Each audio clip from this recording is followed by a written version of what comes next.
आदरणीय सद्गुणों के प्यारे भक्तजनों, गुरु आज्ञा पालन से कितना लाभ होता है, आइए इस प्रसंग से हम जानते हैं।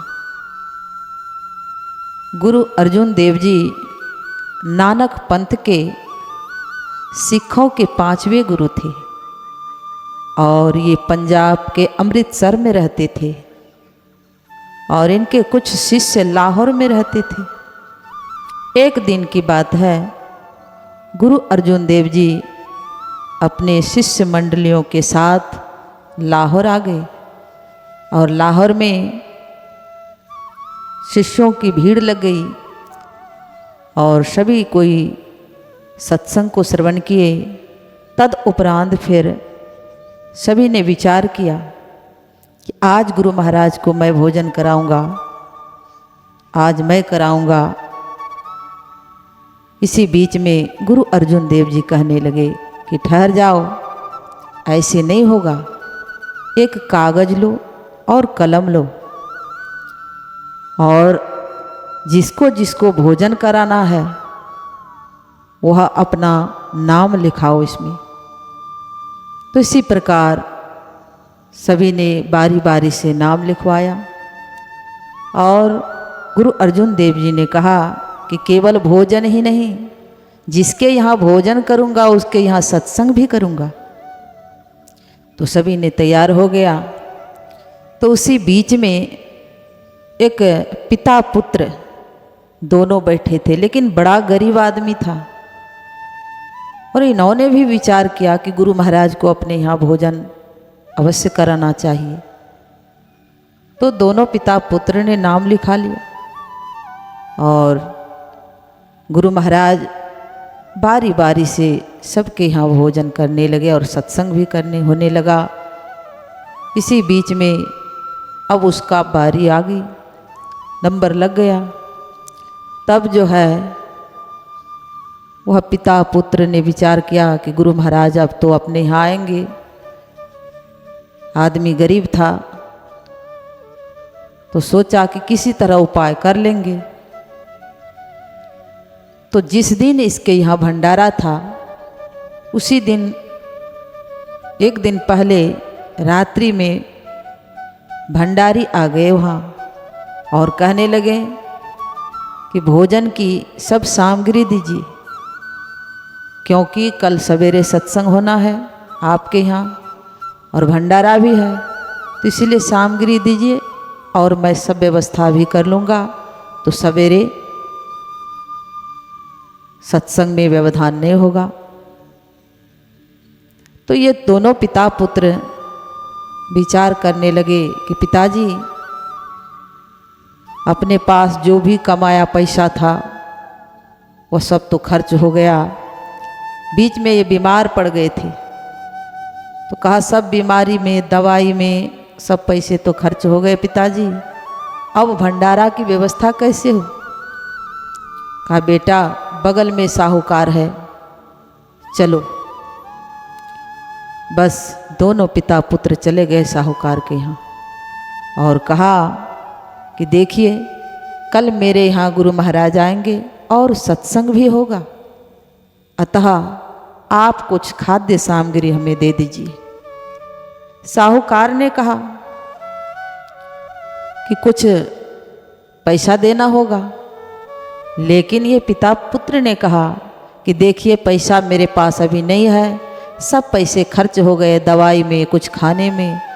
सत्संग के बाद हम दोनों पिता पुत्र मिलकर आपका पैसा चुका देंगे, अतः किसी तरह आज हमें ये खाद्य सामग्री सब दीजिए, क्योंकि मेरे यहाँ अब गुरुदेव आने वाले हैं। लेकिन साहूकार ने कहा कि मैं इसको अच्छा से जानता हूँ, मन में कहा कि इनके पास न तो घर में कोई पशु है न कोई सामान ही है कि जिसे मैं उठा कर लाऊं, अतः ये पैसा भी नहीं चुका पाएगा, बाद में ये नहीं देगा तो मैं क्या करूँगा। यही सोचकर कहा नहीं, मैं सामान उधार नहीं दे सकता हूँ। निराश होकर दोनों पिता पुत्र अपने घर को प्रस्थान किए हैं। जब घर आ गए अब विचार करने लगे कि पिताजी कल गुरु महाराज अपने यहाँ आएंगे और बदनामी होगी, लोग क्या कहेंगे, फिर गुरु महाराज की सेवा किस तरह हम लोग कर पाएंगे। पिताजी बड़ी चिंता हो रही। तो दोनों पिता पुत्र बातचीत करते करते आधी रात हो गई। अचानक से मन में विचार आया, कहा कि देखो चलो चोरी कर लेते हैं और बाद में अभी चोरी करके जो सामग्री चाहिए सब ले आते हैं और बाद में जैसे होगा कमा कर चुका देंगे और फिर पैर पकड़कर हम उनसे माफ़ी भी मांग लेंगे। लेकिन अभी तत्कालीन अब कोई उपाय नहीं है, अब यही उपाय सूझ पड़ी है। दोनों पिता पुत्र चल देते हैं उसी साहूकार के यहाँ और साहूकार के घर में सिंध मारा। सिंध काट कर पिता बाहर खड़े रहे और पुत्र भीतर गए। पिता का नाम था समन और पुत्र का नाम था मोशन।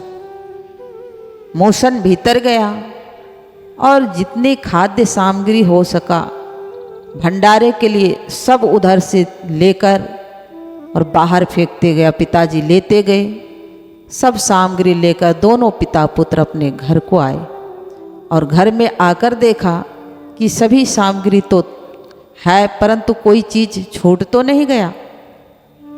तो देखा कि बस 3 चीज़ें छूट गई है, वह है नमक, हल्दी और मिर्च। तो पुत्र ने कहा पिताजी ये छोटी सी चीज़ है, इसको कल जो है व्यवस्था कर लेंगे।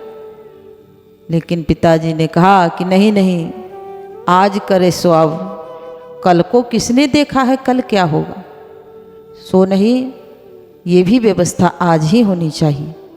फिर से जो है दोनों पिता पुत्र गए और घर के भीतर सिंध काटा हुआ था उसी होकर मोशन भीतर प्रवेश किया और समन बाहर खड़े रह गए। नमक मिर्च हल्दी को दिए पिताजी को और जैसे ही वह बाहर निकलना चाह ही रहा था कि इतने में साहूकार की नींद टूट गई और साहूकार ने दोनों पैर को पकड़ लिया।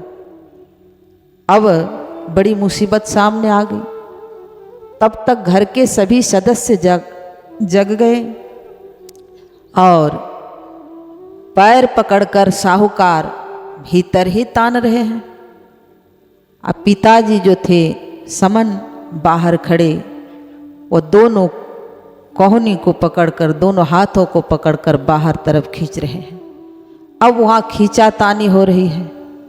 तब तक में जो है मोशन कहता है पिताजी अब जो है सवेरा होने ही वाला है, सो नहीं, लोग जग जाएंगे, हंसी होगी, बदनामी होगी।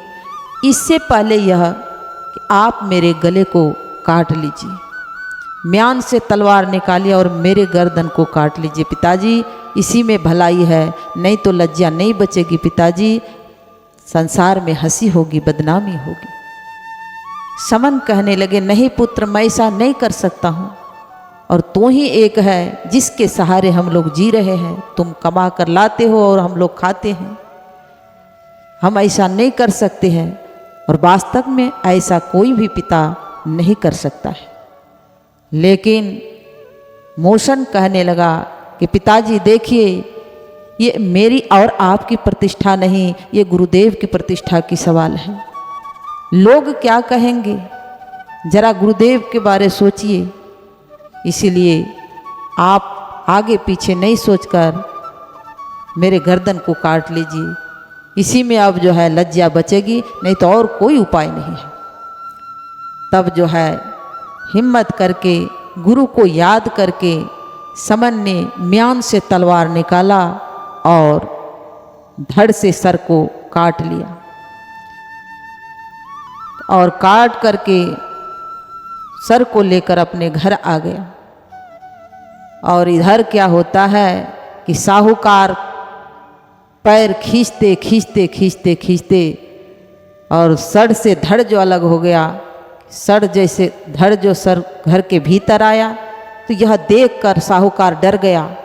कहा अब सवेरा होगा और सभी लोग आ जाएंगे और न जाने क्या होगा, हमें तो अब जेल जाना ही पड़ेगा।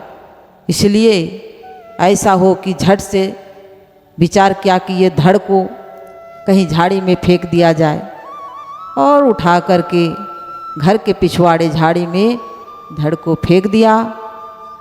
इसके बाद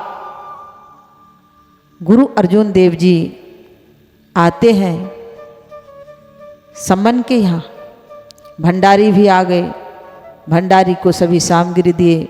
गुरु महाराज भी आ गए और गुरु महाराज आ गए। और समन जो है, समन को चैन कहाँ, क्योंकि जिसका पुत्र मर गया हो ऐसा कोई पिता नहीं कर सकता है जैसा समन ने किया है।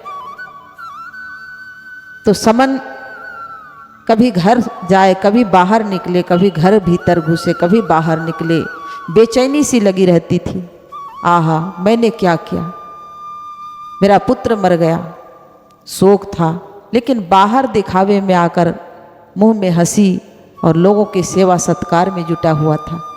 जैसे गुरु महाराज आए कि समन जाते हैं गुरु महाराज के स्वागत के लिए। गुरु महाराज को प्रणाम निवेदित किया, स्वागत सत्कार किया। गुरु महाराज पूछने लगे, गुरु महाराज कहने लगे कि मूसन कहाँ है। कहा कि गुरुदेव मूसन बीमार है, अस्वस्थ है। कहा रे इतना बीमार है और मैं यहाँ आया, मूसन यहाँ मिले, मुझसे नहीं मिला, ये कितना बीमार है। कहा गुरुदेव बहुत अस्वस्थ है, बड़ा बीमार है। कहा कि अच्छा बुला कर लाओ। अब समन सोचने लगे मैं कैसे बुला कर लाऊं, मूसन तो अब मर गया। मन में विचार कर रहा है।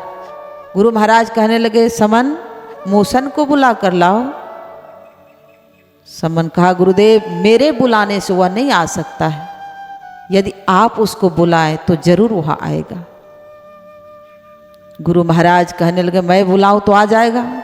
कहा गुरुदेव आप बुलाएंगे तो अवश्य वो आएगा।